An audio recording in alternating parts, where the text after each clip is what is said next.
Assalamualaikum warahmatullahi wabarakatuh. Bagaimana kabarnya anak-anak semua? Mudah-mudahan semuanya berada dalam keadaan sehat walafiat ya. Di pelajaran terakhir ini, mata pelajaran IPAS, kita akan melanjutkan materi kita pada topik yang kedua, yaitu mendengar mendengar bunyi atau panca indera telinga. Pada minggu yang lalu, kita sudah membahas tentang sumber-sumber bunyi. Seperti yang kita ketahui bahwa sumber-sumber bunyi adalah segala sesuatu yang dapat menghasilkan bunyi, baik berupa bunyi yang datang dari alam ini seperti tiupan angin, kemudian bunyi petir, maupun bunyi yang berasal dari alat musik ya, seperti alat musik berupa seruling yang kita tiup, atau gitar yang kita petik, kemudian drum atau rebana yang kita pukul, dan alat musik lainnya. Begitu juga dengan bunyi yang berasal dari hewan seperti kicauan burung, itu juga termasuk sumber bunyi. Dan bunyi yang berasal dari manusia seperti tepukan tangan atau bunyi yang berasal dari mulut kita. Pada hari ini kita akan membahas tentang jenis bunyi. Jadi telinga hewan dan manusia ini mempunyai frekuensi atau daya dengar yang tertentu. Ya, itu yang disebut dengan jenis-jenis bunyi. Nah, berdasarkan frekuensinya itu, jenis bunyi itu dibagi menjadi 3. Yang pertama, bunyi infrasonik, yaitu bunyi yang memiliki frekuensi kurang dari 20 Hz. Bunyi tersebut hanya dapat didengar oleh hewan seperti jangkrik, anjing, dan gajah. Kemudian yang kedua adalah bunyi audiosonik, yaitu bunyi yang memiliki frekuensi antara 20 sampai 20.000 Hz. Nah, dalam jangkauan frekuensi seperti ini, bunyi dapat didengar oleh manusia. Kemudian yang ketiga adalah bunyi ultrasonik, yaitu bunyi yang memiliki frekuensi lebih dari 20 Hz. Bunyi tersebut dapat didengar oleh kelelawar, paus, dan lumba-lumba. Nah, jadi bunyi infrasonik ini adalah bunyi yang kecil, ya, atau bunyi yang tidak begitu keras, yang bisa didengar oleh jangkrik, anjing, dan gajah. Selanjutnya kita akan membahas tentang sifat-sifat bunyi. Yang pertama, bunyi itu dapat merambat. Nah, kita bisa mendengar karena adanya perambatan bunyi.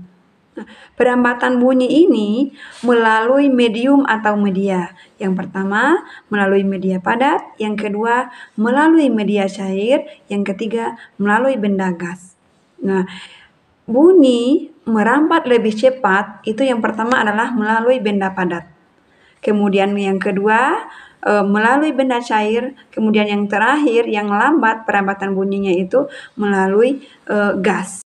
Seperti pada percobaan 2 orang anak yang mencoba mempraktekkan penambatan bunyi melalui seutas tali, di mana si A dapat mendengar suara si B dengan pelan ketika menempelkan telinganya ke lubang kaleng yang sudah dihubungkan dengan tali.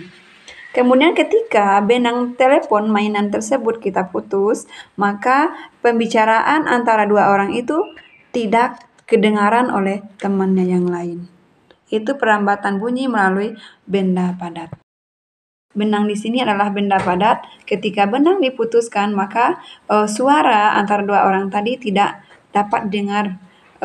Suara A tidak dapat lagi dengar oleh temannya. Itulah yang membuktikan bahwa bunyi dapat merambat. Sifat bunyi yang kedua, bunyi dapat dipantulkan.